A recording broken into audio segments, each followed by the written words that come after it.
spécial Cyril Payen. Je vous propose de regarder son reportage. État d'Arakan, dans le Grand Ouest birman. Les familles consignées dans ces camps insalubres sont des réfugiés dans leur propre pays. C'est l'antichambre de l'apartheid en version birmane. 1 million de membres de l'ethnie Rohingya que le gouvernement a décidé de regrouper dès les prochains mois dans des camps de concentration. Abou Tahe, lui aussi, est Rohingya. Sa famille vit en Birmanie depuis plus d'un siècle, mais l'étau se resserre sur cette minorité musulmane. La transition démocratique est censée apporter des améliorations. Mais pour les Rohingyas, c'est le contraire qui se passe. Nous perdons nos droits un à un. Le droit à la citoyenneté, le droit à la propriété. Voilà ce que nous offre ce processus de démocratisation. Le plan d'action pour l'Arakan, ce projet ségrégationniste gouvernemental qui vise les Rohingyas, n'est ni plus ni moins qu'une institutionnalisation de la discrimination. Mais aucune voix, ou presque en Birmanie, ne s'élève pour le dénoncer. Bien au contraire. Partout où ils vont, il y a des problèmes. Et puis, vous savez, leur but ultime, c'est de chasser les bouddhistes de Birmanie. C'est sûr, ils sont musulmans. Alors moi, je soutiens toute action du gouvernement pour expulser ces Rohingyas. Cette situation n'a que trop duré. Pour bien comprendre sur quelle dérive xénophobe s'appuie le pouvoir birman, nous allons à la rencontre de l'un des pourfendeurs de la cause Rohingya, Upa Mukha, l'un des chefs du mouvement anti-musulman 969, un moine bouddhiste. Les Rohingyas sont des musulmans et l'islam est une menace pour le bouddhisme. Ils doivent partir.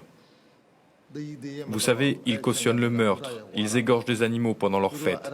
Avez-vous déjà vu un bouddhiste en faire de même ? Nos doctrines sont totalement opposées. On ne peut pas vivre ensemble. Nous sommes comme l'eau et le lait. On ne se mélange pas. L'eau et le lait. Rarement les tensions religieuses n'ont été aussi vives dans ce pays multiethnique et multiconfessionnel.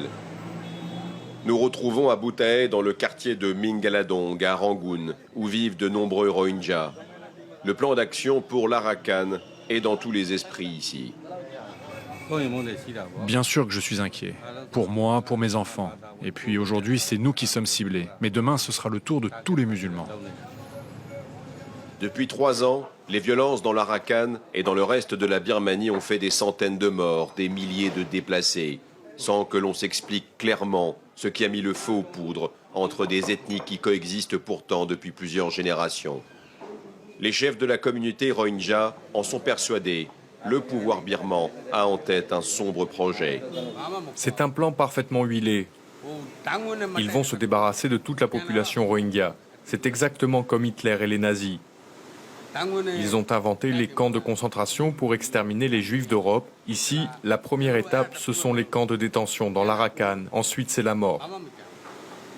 Aujourd'hui, les pires ennemis des Rohingyas sont leurs frères d'hier, les bouddhistes arakanais, héritiers d'un royaume vieux de 800 ans, qui rejettent presque autant les autorités birmanes que les Rohingyas. Nous sommes coincés entre deux stratégies, deux idéologies. D'un côté, ce que j'appelle la birmanisation de notre État, l'Arakan, et de l'autre, c'est son islamisation. Bien que nous sommes ici dans notre propre État, il n'y a plus de place pour notre autodétermination. C'est pourquoi politiquement, nous sommes totalement marginalisés. Selon les nouvelles directives sur la citoyenneté, aucun Rohingya ne peut plus quitter l'Arakan en attendant d'être interné dans des camps. Pour les Rohingyas de Rangoon, souvent établis depuis de nombreuses années, tout voyage est interdit. C'est l'impasse. Je rêve de retourner dans l'Arakan. J'y pense à chaque minute, à chaque seconde. Mais le gouvernement m'en empêche. Quand reverrai-je l'Arakan ? Si je tente de rentrer chez moi, on me jettera en prison.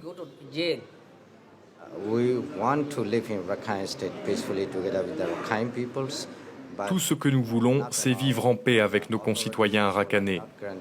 Mais les lois nous l'interdisent désormais. On ne peut plus vivre ensemble. Le plan d'action pour l'Arakan et son cortège d'injustice reflètent parfaitement cette Birmanie en transition, ombre d'elle-même et de ses principes fondateurs de tolérance et de multiculturalisme. Alors, pour des raisons religieuses, bien entendu, et puis pour des souvenirs de l'Empire colonial, c'est-à-dire que les Britanniques ont souvent utilisé des minorités de leur empire pour administrer d'autres parties du pays. Donc la Birmanie était administrée par des musulmans prélevés dans une autre partie de l'Inde. Donc, mauvais souvenir. Deuxièmement, il y a le fait que les minorités bouddhistes vivant au Bangladesh ont fait l'objet de traitements très durs aussi. Le gouvernement de Dhaka a accepté qu'une partie de la population Chakma, puisque ce sont les bouddhistes vivant au Bangladesh, soit éliminée, dépossédée de ces terres et remplacée par des paysans sans terre bangladais. Donc tout ça fait que les relations sont mauvaises. Alors avant la transition, la minorité musulmane de l'Arakan faisait toujours l'objet d'un traitement spécial. Il y avait une administration spéciale. Les musulmans ne pouvaient pas circuler facilement à l'intérieur même de l'Arakan. Il y avait un système de passeport intérieur. Et l'administration spéciale réservée aux musulmans s'appelait la Nasaka. Alors on pouvait penser que ça allait évoluer différemment. Ouais. Mais là, on voit bien quand même que clairement les discriminations s'intensifient. On voit que le gouvernement birman n'est pas en mesure de gérer les affrontements interethniques d'une manière pacifique. C'est-à-dire que vous pensez que la justice Je pense que pour prendre un tel risque, parce que la communauté internationale va quand même s'émouvoir à un moment donné, pour prendre un tel risque, ils estiment que la situation est en train d'échapper et qu'il risque d'y avoir des affrontements interethniques. Et alors la solution militaire, c'est de regrouper les minorités ethniques dans des camps pour éviter des affrontements entre les bouddhistes, comme il y a eu dans un passé récent, des affrontements extrêmement violents entre les musulmans et les bouddhistes. Alors ce qui est quand même curieux, c'est que cette minorité Rohingya, elle n'a pas de pouvoir. Concrètement, comment est-ce qu'elle peut constituer vraiment un danger pour les autorités? Ah bien, elle est adossée à un pays musulman, une frontière commune. Les Birmans considèrent que les Rohingyas, ce sont des Bangladais qui se trouvent du mauvais côté de la frontière. Donc, s'il y a des affrontements interethniques brutaux, ça aura des conséquences au Bangladesh et les Rohingyas trouveront un appui au Bangladesh. Et vous pensez que la peur du terrorisme est en cause? C'est pas clairement évoqué, mais est-ce qu'il faut y voir une certaine inquiétude du terrorisme? Je pense que la junte lit les journaux et regarde la télévision. Donc, ils se demandent qu'est-ce qui va se passer avec cette minorité ethnique, surtout qu'ils ont une frontière commune avec le Bangladesh. Et alors on lève... Le problème, essentiellement, c'est un problème dû à l'incapacité de ce pays d'évoluer avec ces minorités ethniques. Et c'est un peu navrant quand même qu'il n'y ait pas une élite ou en tout cas une certaine frange de la population qui s'insurge contre ce qui est en train de se passer. Alors, il y a d'autres minorités ethniques. Alors, si le problème est réglé de cette manière avec la minorité ethnique musulmane, c'est inquiétant pour les autres minorités ethniques. Et puis, deuxièmement, ce qui est quand même surprenant, c'est le calme jusqu'à présent de la communauté internationale.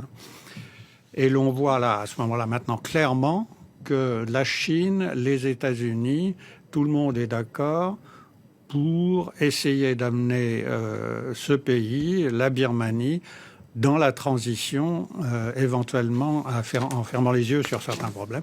Mais là, ça va quand même être très difficile. En tout cas, on va suivre.